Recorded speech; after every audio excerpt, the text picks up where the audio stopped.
All right, everyone, it looks like we have almost a full house. There might be a couple of seats in the back if somebody needs them. Terrific. Welcome, everyone. On behalf of the First Fridays Committee and the Archives and Special Collections Department, welcome to First Fridays. I am Linnea Anderson, a member of the committee and archivist of the Social Welfare History Archives. Welcome back to our regular guests, and a special welcome to any who are with us for the first time. It looks like we have a lot of new guests today. Can I see a show of hands if this is your first time? A few of you. Okay. Fantastic. Wonderful. Welcome. We hope you keep coming back. So First Fridays is a monthly series of presentations made possible by a generous gift from Governor Elmer L. Anderson and Mrs. Eleanor Anderson in honor of former library director Dr. Edward B. Stanford. The presentations are based on materials in the university libraries, archives, and special collections. This year's theme is Roaring Good Tales, Animals in the Archives, and we have presentations today from the Upper Midwest Jewish Archives and the Sherlock Holmes collection. Also a reminder that we are streaming, and the video will be available later. Also, if you don't have a seat, there are additional seats available upstairs in room 308. You can take the elevator on the opposite side of the building up there if you'd like to be more comfortable upstairs. There will be a tour of the storage facility underground after the program with Jennifer in the back there. Thank you, Jennifer. And before we move on to the rest of the program, we have a short announcement from Kirsten Clark about Friends of the Libraries. Come on up, Kirsten.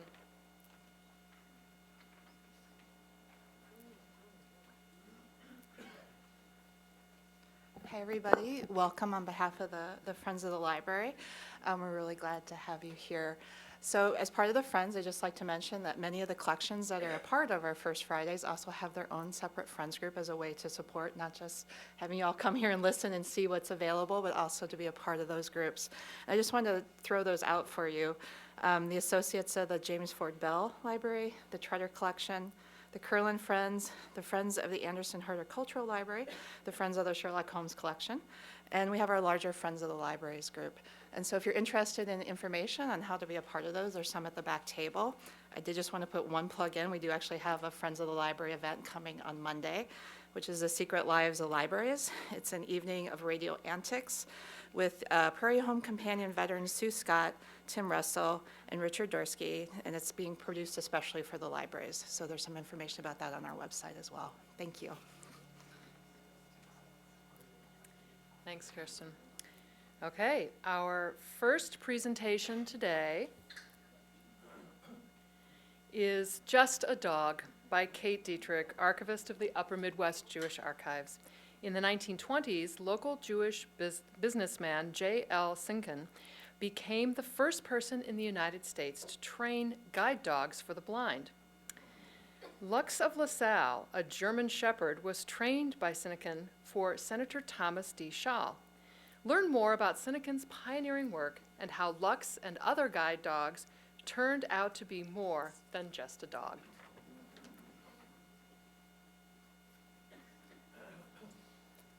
Hello.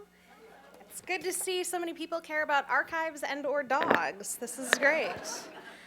So, 2.5 years ago, a new collection came to the Upper Midwest Jewish Archives. It was a smaller collection, just 3 boxes, but it was brimming with beautiful photographs, publicity brochures, scrapbook pages, and clippings, telling a story I had never heard before. That of Jack Sinykin, a local Jewish businessman, the first person to train guide dogs in America. Today, his place in the history of guide dog training tends to be overshadowed by the more well-known Seeing Eye School. Seeing Eye is more often attributed as the pioneering first in this work, despite opening 3 years after Sinykin's training began. Today, I'm going to dive into Jack Sinykin's story and discuss the work that he did and the lives that he impacted by training guide dogs for the blind. Before I begin, I want to make a quick note about the language that is used in some of the historical documents I will be sharing. As is often the case with archival materials, some of the words and ideas in these documents are outdated. When examining this collection, which documents the blind community, to a modern reader, some of the language seems ableist, which means that it characterizes people with disabilities as inferior to the non-disabled.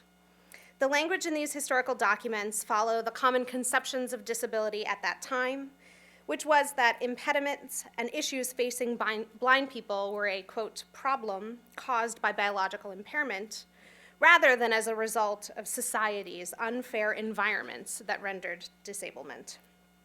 There's a lot of language exalting independence from others as the gold standard for blind people, talk of leading blind people out of darkness, giving them, quote, eyes by way of using a guide dog. It can seem quite ableist to our modern sensibilities. And I just did want to acknowledge that fact and remind us that we're dealing with historical documents that frame disabilities in different ways. He was born Yitzhak Leon Sinykin on October 15th, 1891, in the province of Minsk, then Russia, now Belarus. As Russia was becoming more and more oppressive to Jews, he immigrated to the United States as a teenager to live with family in South Dakota.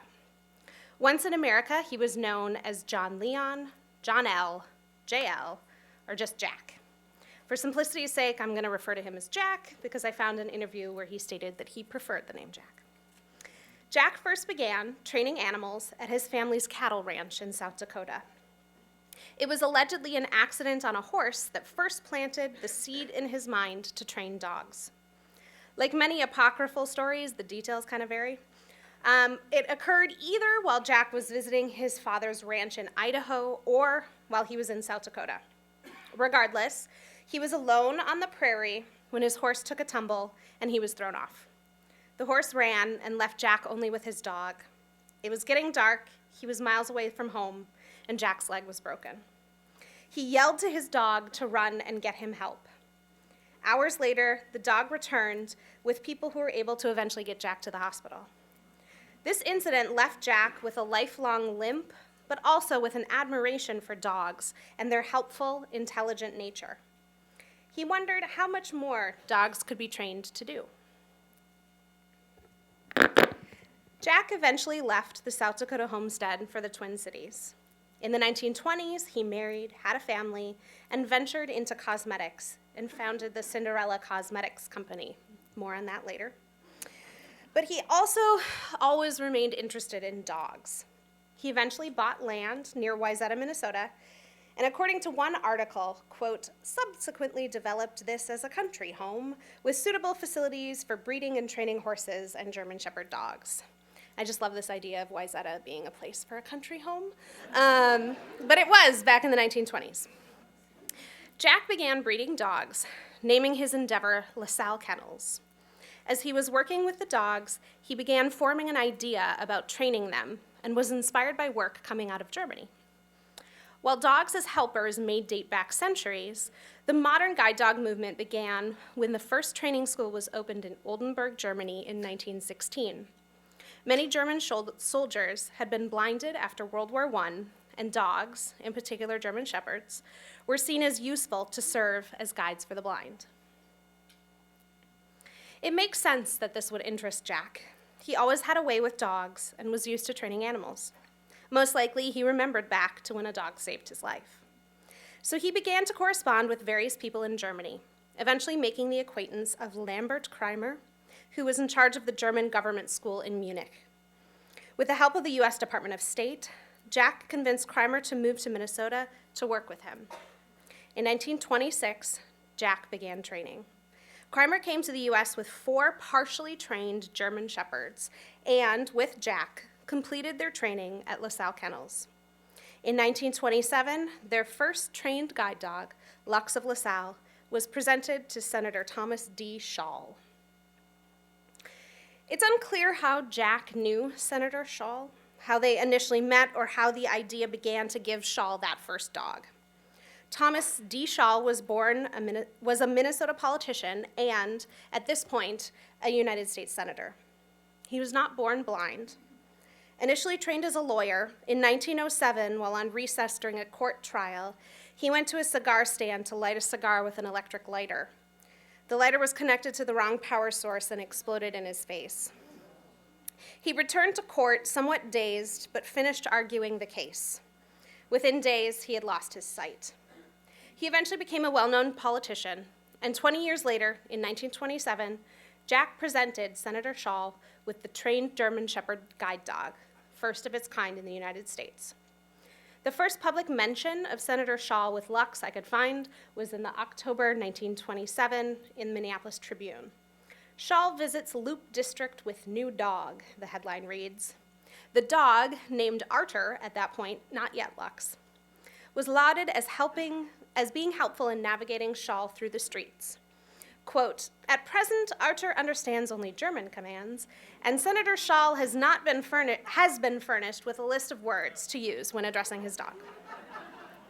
Senator Schall and Lux became well known across the United States as the idea of guide dogs for the blind began to spread.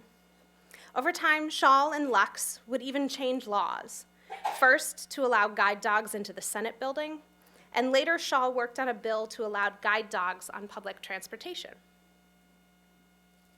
Kreimer and Sinykin continued to train and breed dogs. They specifically focused on German Shepherds, seen by the Germans as a superior breed for guide dog work. Their breed, known as the La Salle strain, is still recognized by the American Kennel Club Association. Kreimer eventually was recalled by the German government a few years after his arrival, but by then Jack was well-versed in training dogs.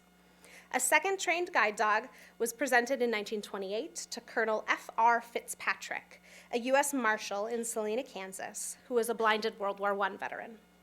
The third dog was Almo of La Salle, trained for A.W. Christensen of Los Angeles.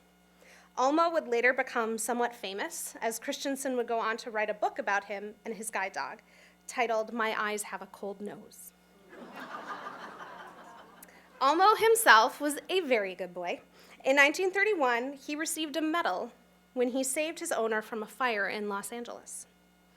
But it was Lux of La Salle, Senator Schall's guide dog, who would become the most well-known, garnering much press with Senator Schall.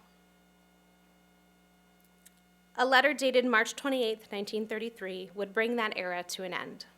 Schall writes, My dear Mr. Sinykin, Lux, my faithful friend, my patient guide is gone. Words will not express the loss. Senator Schall had been called away to attend a funeral and thought it rude to bring his guide dog to a solemn occasion. So he left Lux behind. Apparently, Lux was so stressed at the absence of his owner that he refused to eat and died before the senator could return. The letter goes on, quote, Lux was so completely mine, and none but the blind will understand the full significance of that statement. Seeing persons, no matter how kindly, grow irked at waiting, but the time was never too long for him. I might tell you of the various useful things he could do, like retrieve anything I'd lose or drop, fetching things for me, guiding me through crowded city traffic, but those are not the things I shall miss. It is his devotion, his single-hearted attachment, his companionship, and the unrestrained flood of emotions he used to tell me that out of all in the world, I was the one who made his happiness. Schall mentioned he would love to have another guide dog, but imagined none could truly take the place of Lux, his guide and companion for 7 years. A somewhat revised version of this letter would show up in the remarks on May 23, 1933, in the Congressional Record. Titled Just a Dog, Senator Schall wrote, I know I will not be misunderstood for taking space in the columns of the Congressional Record to commemorate so fine an animal, what some might call just a dog. My dog Lux was a national, yea, international figure, and in doing him this honor, I am not acting without precedent. To this day, he might be the only dog eulogized in the Congressional Record. Unfortunately, that's not where the sadness ends. When Lux died in 1933, Jack did not have a trained dog prepared for Schall to take Lux's place. Jack began training for a replacement, but in 1935, Senator Schall was struck by a hit-and-run driver while crossing the street and passed away 3 days later. It's hard to imagine that this would have happened if the senator had a guide dog with him at the time. Okay, after all that sadness, I'm going to take a brief sidestep in Jack's story.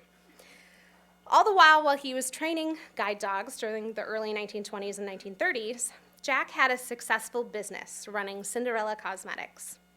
Using connections he had with people in Hollywood, Jack featured female starlets of the era in his advertising campaign for his St. Paul-based company.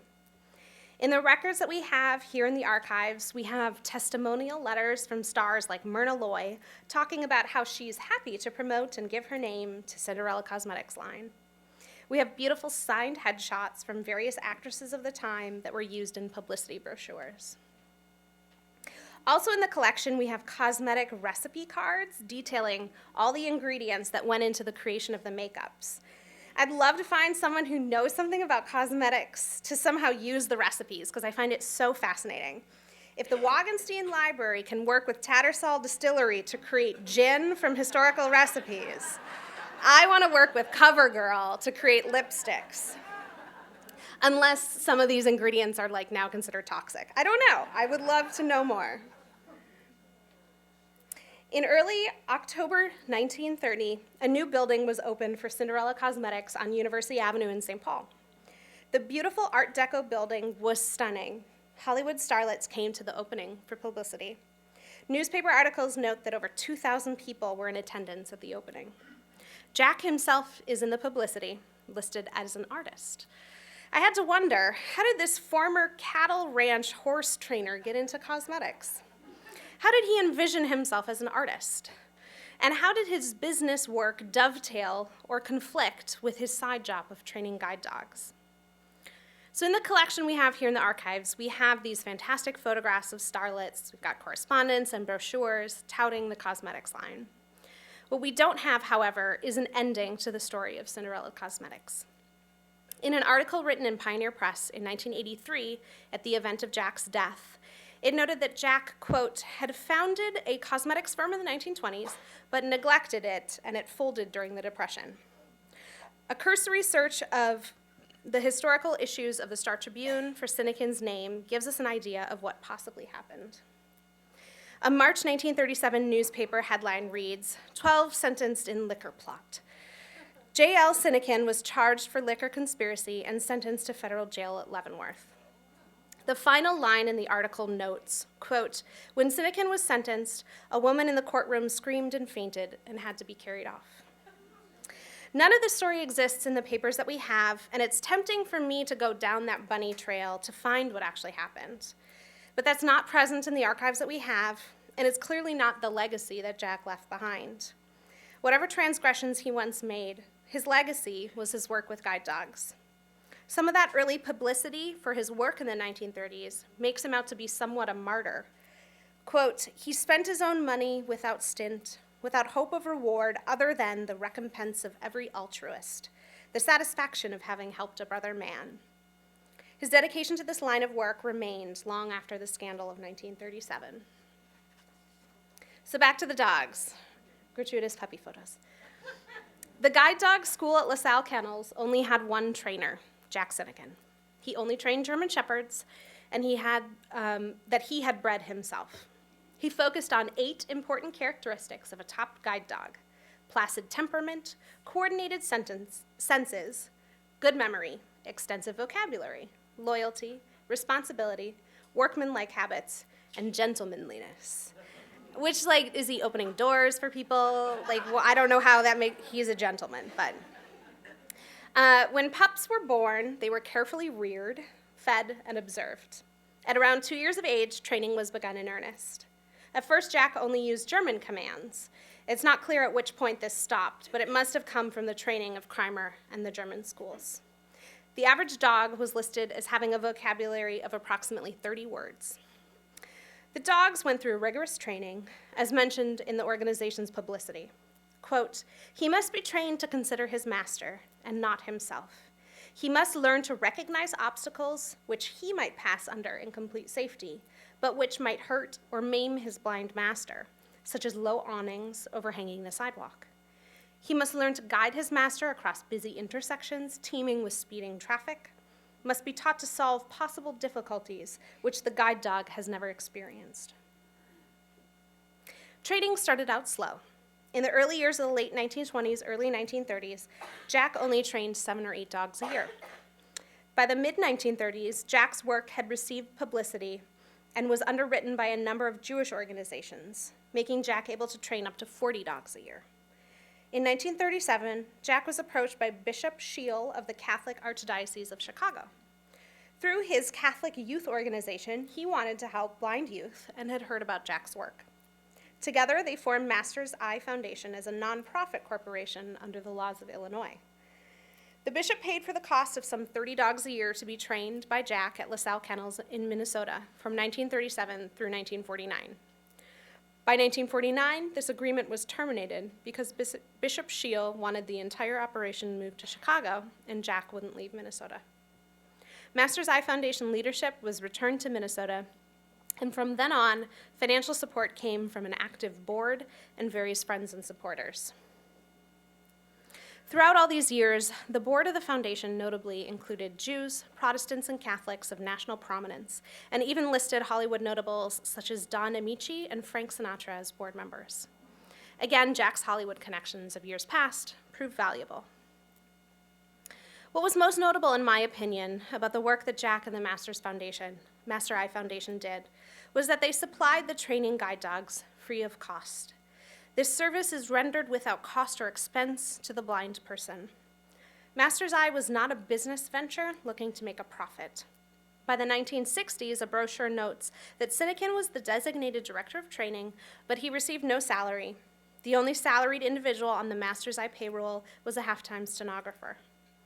Money raised went to funding the direct costs of bringing the blind candidate to Minneapolis for the necessary period of instruction, which was usually about 3 weeks, and the cost of meals and housing during the training period.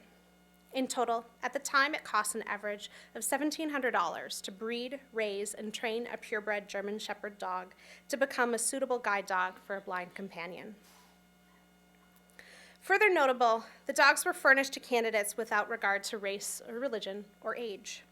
One publicity brochure said, in the past period of over 40 years, nearly 1,100 Master's Eye guide dogs have been released to blind persons, embracing ages from 12 to 73, both men and women, boys and girls, persons of many races, creeds, and all skin colors, since the records show release of dogs to Negroes, whites, Indians, persons of Oriental extraction, Mexicans, South Americans, etc. Whoever needed a guide dog could apply.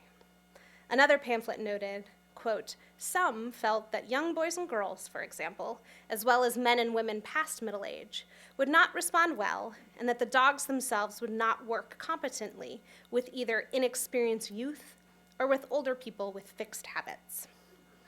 Yet, Master's Eye and Jack worked with both old and young. One story from 1938 was written up in the newspapers across the country, that of 3 young Chicago boys training with Jack. We have tons of clippings related to these 3 boys, and every article notes that they consist of a Protestant, a Jew, and a Catholic. It feels like a setup for a joke. And as I paged through all of these clippings, the repetition got kind of old. But I was reminded of the importance of this fact as I was scanning the newspaper clippings to use in this presentation. On the back side of one of these clippings about a Protestant, Jew, and a Catholic was this, a cartoon depicting Adolf Hitler. This is 1938. Hitler is coming to power, spewing rhetoric about the superiority of the Aryan race. The fact that this organization, with dogs trained by a Jewish immigrant with help from a Catholic bishop, who will work with blind people, black and white, Jewish and Christian, this is pretty notable. And this practice was in place from the beginning. Further examples of this include a 1941 article which notes that the Blind Service Organization was sending a Catholic, a Protestant, a Jew, and a Negro for training. An example of international reach, this 1946 article describes Carlos Callejo from Mexico, who was trained with a Master's Eye dog. Back in 1935, one African-American young girl, Geraldine Lawhorn, was the first known both blind and deaf person in the United States to be trained with a guide dog, again from Jack. Geraldine went on to study at the American Conservatory of Music in Chicago and became a known performer and the first blind-deaf African-American to earn a college degree. While Jack trained dogs mostly to be guide dogs for the blind, in the early years in particular, some of the dogs were trained for other things. 2 dogs trained by Jack were added to the Minneapolis Police Department. The dogs were available to track fugitives and lost children, offer safety to their masters on dangerous assignments, and handle a host of other duties. Another early newspaper clipping notes that one of the dogs, Blossom, while all white and considered undesirable for the breed, is being groomed for motion picture work, which makes sense with Jack's Hollywood ties. Dogs were trained for an Arizona penitentiary, used to help follow the trail of a lost boy, and some were simply sold as pets. Finally, one other thing that the Master's Eye Foundation did was PR to the general public on how to treat a blind person who depended on a guide dog. Pamphlets were created with pointers. I especially like number 6, quote, "Do not talk louder when addressing a blind person. He or she may not be able to see, but there's nothing wrong with their hearing. Speak in a normal tone." Number 8 is one I remind myself very often to this day. It is a natural impulse to want to pet a dog. Never pet a guide dog when he is in a harness, when he is working. Finally, they note, there's no place for pity in your approach to the man or woman you meet with a Master's Eye guide dog. Quite the contrary. This person should be admired and respected for the victory he has won over a handicap. Master's Eye Foundation continued to train dogs here in Minnesota for many years, eventually folding. When Jack Sinykin died in 1983, the local newspaper headlines all lauded him as the first person to train guide dogs for the blind. The article estimated that he had personally trained more than 3,000 dogs since 1926. Just think of how many lives that he was able to drastically change with these dogs. And yet, before this collection came here to the Upper Midwest Jewish Archives, I didn't know of this work. In terms of the legacy of who is the first to train guide dogs in the United States, I came across many articles that listed the Seeing Eye as the first and oldest guide dog school, even though they were founded in 1929 and Jack began in 1926. Jack's story is not told at length in publications on the history of guide dogs, if he's even mentioned at all. The story of the Seeing Eye being the first has been perpetuated for a long time. Perhaps one reason for this is that the Master's Eye focused his activity on the Midwest, whereas the Seeing Eye was located on the East Coast in New Jersey, which is an area that gets a little more attention. One article I found noted that Sinykin, quote, "Sinykin was accused early in his career of trying to exploit guide dogs by competition with the better-known Seeing Eye Foundation. His reaction to the charge was to avoid all forms of advertising and publicity. For 20 years, he worked at improving and enlarging his guide dog service, but so quietly that he attracted only a fraction of the notice given to Morristown." Morristown is where Seeing Eye was located. I'm not sure if that's entirely true, but I could buy it because Jack didn't seem interested in fame and fortune. Furthermore, the Seeing Eye still exists as an organization, and they have their own archives documenting their history. The writers of the history of guide dogs drew from the materials that they had to tell that story. The materials telling Jack's story weren't readily available. Part of this is because in 1933, the home of the Sinykins in Wayzata was burned down, taking with it many of those early records of La Salle Kennel and Master's Eye. Some of the story is simply gone. The 3 boxes that we have here in the archives, as I mentioned, only came here 2.5 years ago. Hopefully now that these materials are here and available to researchers, this piece of history can get more attention. But does the label of first actually matter? What would it mean if Jack Sinykin, a Midwest Jewish immigrant, garnered more attention for his work? What we do know is the work that Jack did, training guide dogs for the blind for over 50 years, impacted people's lives in concrete ways. Testimonies from blind people he worked with discussing their enhanced quality of life with these dogs proves the value of his work. The dogs that he raised and trained were, in the words of Senator Schall, more than just a dog. As stated in the congressional record about his own dog Lux, quote, "Doing his supreme best, he gave devoted service. No man could have served me better." Thank you.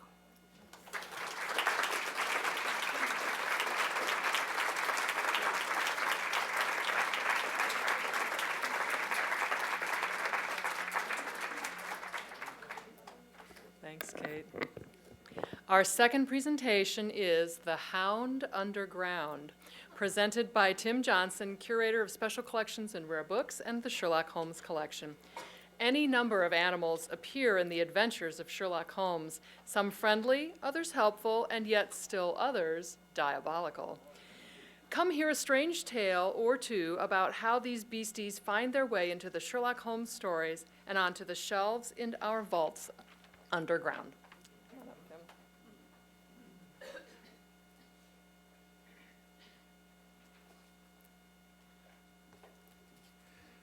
I have more dogs.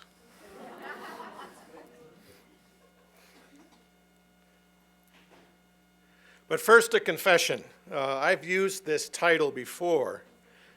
In 2002, 2 years after the Anderson Library opened to the public, I gave a talk at the American Library Association's annual conference in Atlanta entitled The Hound Underground, Sherlockian Exploits in a State-of-the-Art Library Facility. But it's such a nice title. And it fit in so well with this year's theme that I'm not ashamed to recycle it in a slightly different form today. I chose this title because of its association with Sherlock Holmes. Mention the world's most famous consulting detective to anyone, and one of the first links they'll make is with Sir Arthur Conan Doyle's best-known tale, The Hound of the Baskervilles. So in line with this year's theme, roaring good tales, animals in the archives, let us begin our little adventure with hounds, dogs, and the like. The game, as Holmesians are wont to say, is afoot. Also, apropos of the season, and to borrow from Dickens, there is no doubt that the hound is dead. This must be distinctly understood, or nothing wonderful can come of the story I'm going to relate. Now, the hound lurking near Baskerville Hall finds its origin in a manuscript brought to Holmes' attention by Dr. James Mortimer, medical officer for the parishes of Grimpen, Thorsley, and High Barrow, and a friend of the late lamented Sir Charles Baskerville, recently discovered dead on the family estate. Holmes, having previously written a little monograph on the subject of old manuscripts, comments, "It would be a poor expert who could not give the date of a document within a decade or so. I put that at 1730. Mortimer, perhaps with a slight tone of correction, notes that the exact date is 1742 and contains the legend of a hound that plagues the house of Baskerville, due to the evil doings of one Hugo in the family lineage. The beast pursuing Hugo during the mid-17th century, ultimately and justly killing him, was described by a shepherd as a hound of hell, as God forbid should ever be at my heels, and by Hugo's companions as a foul thing, a great black beast shaped like a hound, yet larger than any hound that ever mortal eye has rested upon, which, as it turned its blazing eyes and dripping jaws upon them, caused them to shriek with fear and ride for dear life, still screaming across the moor. One, it is said, died that very night of what he had seen, and the other twain were but broken men for the rest of their days. This is the original hound of the tale. A later incarnation of the creature, a product of the twisted mind and malevolent genes of a Baskerville descendant, was equally horrifying. Following the death of Sir Charles, the current resident of the Hall, and Dr. Mortimer's discovery of the footprints of a gigantic hound near Baskerville's fallen body, Mortimer relates Sir Charles' fear of some ghastly presence that constantly haunted him, and on more than one occasion questioned or caused the country squire to ask if Dr. Mortimer had on his medical journeys at night ever seen any strange creature or heard the baying of a hound. Mortimer also noted that, since the tragedy, Mr. Holmes, there have come to my ears several incidents which are hard to reconcile with the settled order of nature. for example. I find that before the terrible event occurred, several people had seen a creature upon the moor which corresponds with this Baskerville demon, and which could not possibly be any animal known to science. They all agreed that it was a huge creature, luminous, ghastly, and spectral. I have cross-examined these men, and one of them, a hard-headed countryman, one a farrier, and one a moorland farmer, who all tell the same story of this dreadful apparition, exactly corresponding to the hellhound of the legend. I assure you that there is a reign of terror in the district, and that it is a hardy man who will cross the moor at night. Now you may know how the story ends, so I'll attend no more to this Hound of Hell or those hours of darkness when the powers of evil are exalted. I will, however, mention two other dogs that appear in this tale, Sheepdogs and Dr. Mortimer's curly-haired Spaniel. This constant companion of Dr. Mortimer was in the habit of carrying his master's walking stick tightly in the middle, evident by marks left in the wood. Alas, this little spaniel wandered onto the moor and never came back. Nothing is said of the sheepdogs except that they're there on the moor. And then there are the moor ponies who wander into the great Grimpenmire, where a false step means death to man or beast. At least two are sucked into the bog during the telling of this tale. Oh, this is so sad. And not very good fare for a lunchtime chat. Let's turn to happier hounds, pups, terriers, spaniels, and the like. In the very first Sherlock Holmes story, A Study in Scarlet, and as a part of one of the more memorable meetings in literature, Holmes and Watson share their faults, testing the waters, as it were, before agreeing to share lodgings. In the course of this conversation, Dr. Watson discloses a pet. Holmes begins. Let me see, what are my other shortcomings? I get in the dumps at times and don't open my mouth for days on end. You must not think I am sulky when I do that. Just let me alone, and I'll soon be all right. What have you to confess now? It's just as well for two fellows to know the worst of one another before they begin to live together. Watson responds, I laughed at this cross-examination. I keep a bull pup, I said, and I object to rows because my nerves are shaken, and I get up at all sorts of ungodly hours, and I am extremely lazy. I have another set of vices when I'm well, but those are the principal ones at present. Now, given his status as a veteran of the Second Afghan War, and the likelihood he suffered from post-traumatic stress disorder, should it be any surprise that Watson's bull pup was an early version of what we now know as a psychiatric service or therapy dog? Might we also say that Watson, as a doctor, was ahead of his time in understanding and treating this crippling malady? Watson's dog also appears in the Robert Downey Jr. and Jude Law movies as Gladstone, an English bulldog and subject of Holmes's experiments. In the first movie, Sherlock Holmes, the detective tests the rhododendron toxin used by Lord Blackwood on Gladstone, paralyzing him. In the second movie, A Game of Shadows, Holmes poisons Gladstone with ricin to test an adrenaline revival shot, prompting Watson to ask how many times he intended to kill his dog. Poor Gladstone. In The Sign of Four, we are introduced to Toby, described by Mr. Holmes as a queer mongrel with a most amazing power of scent.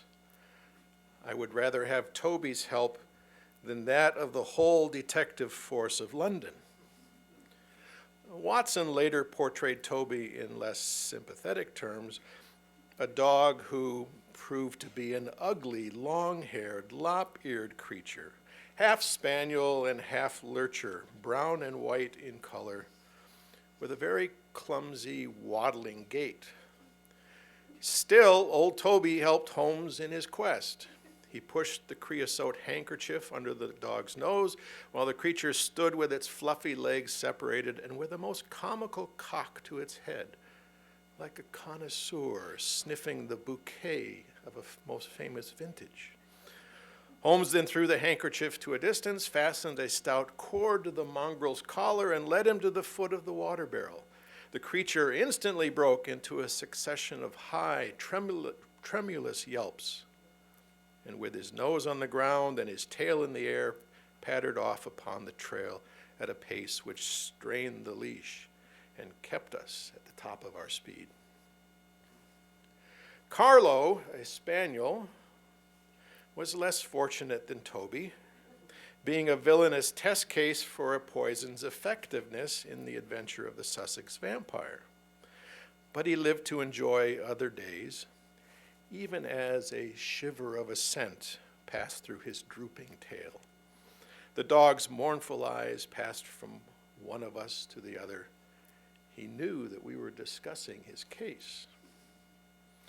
Another Carlo, this time a mastiff, appears in the Copper Beeches. And then there is this famous exchange in Silver Blaze about an unnamed stable dog. Is there any point to which you would wish to draw my attention? To the curious incident of the dog in the nighttime. The dog did nothing in the nighttime. That was the curious incident.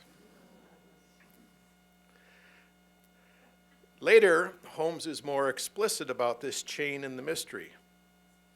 I had grasped the significance of the silence of the dog, for one true inference invariably suggests others. The incident had shown me that a dog was kept in the stables, and yet, though someone had been in and fetched out a horse, he had not barked enough to arouse the two lads in the loft. Obviously, the midnight visitor was someone whom the dog knew well. A bull terrier makes an appearance in the Gloria Scott as Holmes relates his collegiate friendship with Victor Trevor. He was the only friend I made during the 2 years I was at college. I was never a very sociable fellow, Watson. Always rather fond of moping in my rooms and working out my own little methods of thought, so that I never mixed much with the men of my year. Bar fencing and boxing, I had few athletic tastes, and then my line of study was quite distinct from that of the other fellows, so that we had no point of contact at all. Trevor was the only man I knew, and that only through the accident of his bull terrier freezing onto my ankle one morning as I went down to chapel. Now, Holmes going to chapel, that's a picture in itself. But in The Adventure of the Creeping Man, we meet Professor Presbury's Wolfhound Roy, who liked to snap at his master. We also find Holmes musing with Watson about dogs in another way. I have serious thoughts of writing a small monograph upon the uses of dogs in the work of the detective. But surely, Holmes, this has been explored, said I. Bloodhounds? Sleuthhounds? No, Watson. That side of the matter is, of course, obvious. But there is another which is far more subtle. You may recollect that in the case which you, in your sensational way, coupled with the Copper Beeches, I was able, by watching the mind of the child, to form a deduction as to the criminal habits of the very smug and respectable father. Yes, I remember it well. My line of thoughts about dogs is analogous. A dog reflects the family life. Whoever saw a frisky dog in a gloomy family? or a sad dog and a happy one. Snarling people have snarling dogs. Dangerous people have dangerous ones, and their passing moods may reflect the passing moods of others. Other dogs show up in the canon. A quick sampling gives us Pompeii, a squat, lop-eared, white and tan dog, something between a beagle and a foxhound, who is the pride of the local drag hounds. No great flyer, as his build will show, but a staunch hound on a scent. Holmes described Pompeii as a detective who is a very eminent specialist in the work that lies before us. An unnamed poor little devil of a terrier which had been bad so long and which the landlady, presumably Mrs. Watson, wanted Watson to put out of its pain yesterday, succumbs to Holmes' experiments with pills in A Study in Scarlet. In Shoscombe Old Place, we have the Shoscombe Spaniels. As Watson exclaims, "You hear of them at every dog show, the most exclusive breed in England. They are the special pride of the lady of Shoscombe Old Place." Holmes himself is described as a foxhound in the Bruce Partington plans. See the foxhound with hanging ears and drooping tail as it lolls about the kennels, and compare it with the same hound as, with gleaming eyes and straining muscles, it runs upon a breast-high scent. Such was the change in Holmes since the morning. He was a different man from the limp and lounging figure in the mouse-colored dressing gown who had prowled so restlessly only a few hours before round the fog-girt room. Watson used a similar description of Holmes in A Study in Scarlet. As I watched him, I was irresistibly reminded of a pure-blooded, well-trained foxhound as it dashes backwards and forwards through the covert, whining in its eagerness until it comes across the lost scent. Now, if I might pick the next most popular animal in the canonical tales, it most probably would be the horse. There are over 160 mentions of the word horse in the adventures. Mules, on the other hand, merit only 3 mentions. Donkeys, none at all. Watson is thrown across a pack horse after being wounded in the Battle of Maiwand during the Second Afghan War. Horses are ridden and sometimes whipped in races across the moor, over plantations, or by armed men in the American West. Horses draw 4-wheeled cabs, 2-horse vans, dog carts, wagons, landaus, traps, and hansom cabs. Their hoofs provide clues, even when shod with shoes which counterfeit the tracks of cows. They are rubbed down, foaming or steaming, exercised and watered, chestnut, gray, tired-looking, fresh, and glossy. Clients sit upon horsehair sofas next to a bearskin hearthrug. Holmes said that there is a wonderful sympathy and Freemasonry among horsey men. Perhaps the most famous horse in all the tales is Silver Blaze, described by Holmes as the most remarkable horse in England, who unfortunately has gone missing and may have committed a crime. Among Holmes enthusiasts and at racetracks across the country, still to this day, stakes are wagered in a running of the Silver Blaze. We have a horse of a different color in Baron von Hurling, chief secretary of the German legation to the United Kingdom during the Great War, as described in his last bow, who drove a huge 100 horsepower Benz car that was blocking the country lane as it waited to waft its owner back to London. And of course we have, as mentioned in the Bruce Partington plans, all the Queen's horses and all the Queen's men. Time to shift gears with another non-Sherlockian holiday reference.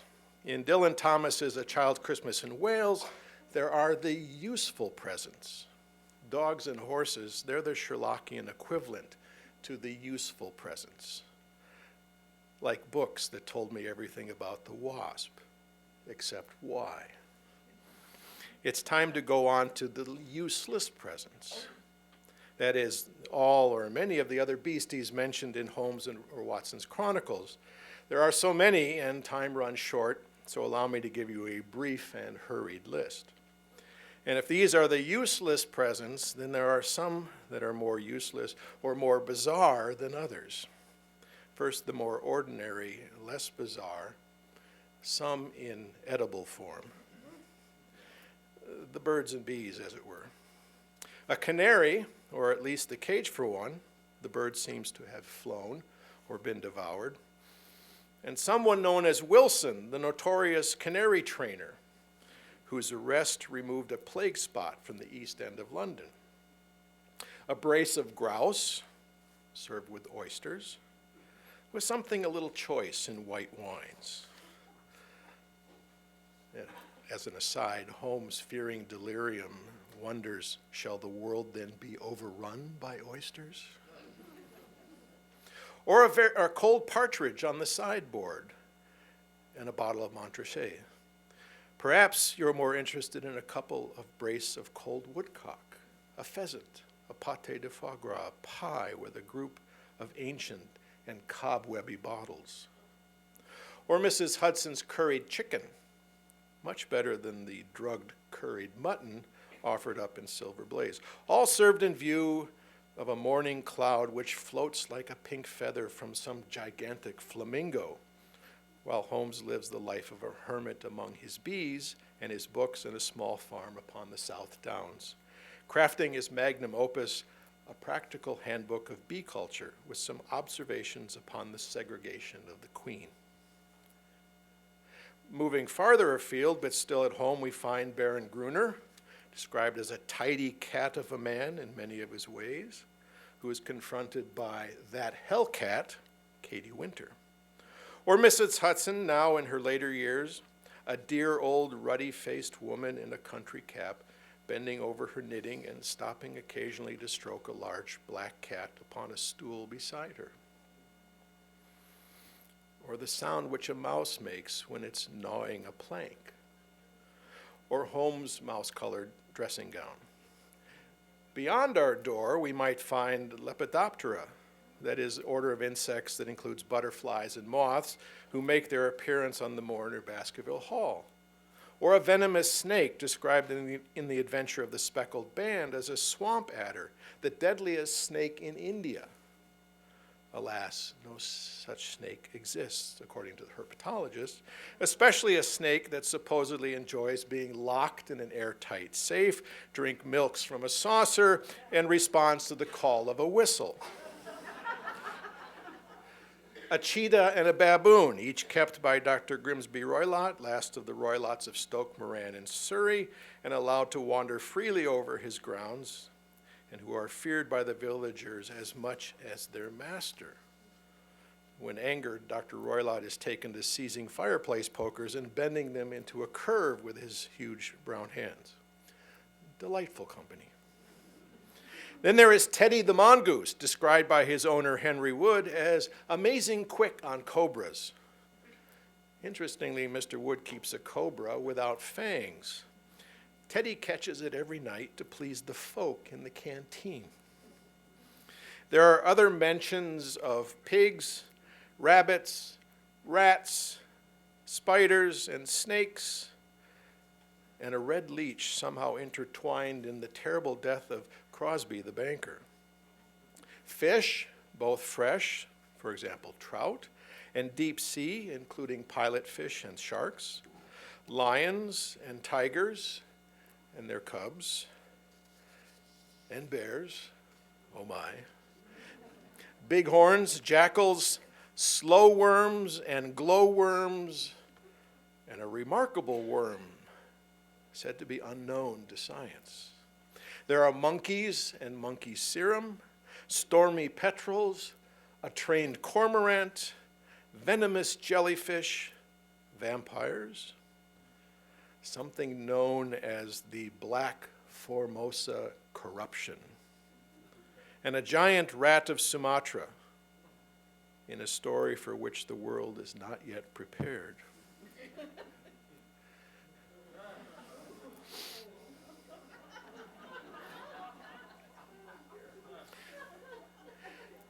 Stepping a little bit beyond the canon, we find Clyde the Turtle from the CBS series Elementary, along with a robotic hound. Allow me to leave you with one last animal from a Holmes story appropriate for the season. I speak, of course, of the good Fat Goose in The Adventure of the Blue Carbuncle, brought to Baker Street on an early Christmas morning by Peterson, a London commissionaire. The bird, along with a hat, was dropped by an unknown gentleman while defending himself from ruffians in the Tottenham Court Road. Peterson, who came upon the scene in uniform, causing everyone to flee, was described by Holmes as a very honest fellow. Holmes also described the goose that had been dropped as most unimpeachable. That goose, as it turned out, held treasure in its crop. A brilliantly scintillating blue stone, rather smaller than a bean in size, but of such purity and radiance that it twinkled like an electric point in the dark hollow of one's hand. It was stolen from the Countess of Morcar, who was staying at the Hotel Cosmopolitan. Holmes spent a short part of his holiday determining how the stone found its way into the goose, the plump white one with a black bar across the tail. I won't spoil the story except to say that its resolution has Holmes supposing that he is commuting a felony, but it's just possible, he mused, that I am saving a soul. This fellow will not go wrong again. He is too terribly frightened. Send him to jail now, and you make him a jailbird for life. Holmes ends the tale with a word for today. Besides, it is the season of forgiveness. Chance has put in our way a most singular and whimsical problem, and its solution is its own reward. Taking my cue from Dr. Watson in The Blue Carbuncle, and on behalf of my colleagues here in Anderson Library, we wish you the warmest compliments of the season. Thank you.